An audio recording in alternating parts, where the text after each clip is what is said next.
In this video, we will show you how to use WazzapMigrator to transfer your WhatsApp history from iPhone to Android. First, connect your iPhone to your PC or Mac and launch iTunes. Click on your iPhone icon. Make sure that Encrypt Local Backup checkbox is unchecked and press Backup Now.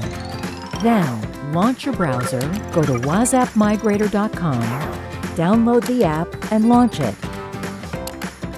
The program will automatically detect your backup, and you just need to click Extract.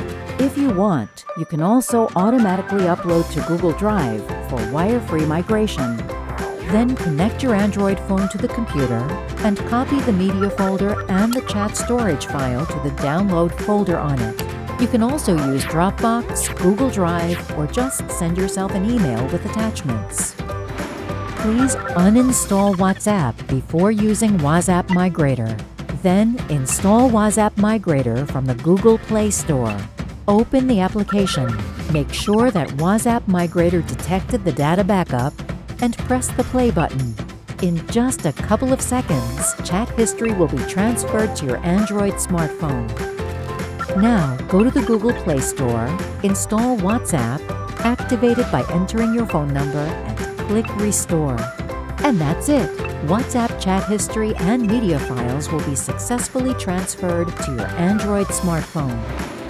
Switching devices is easy with WazzapMigrator.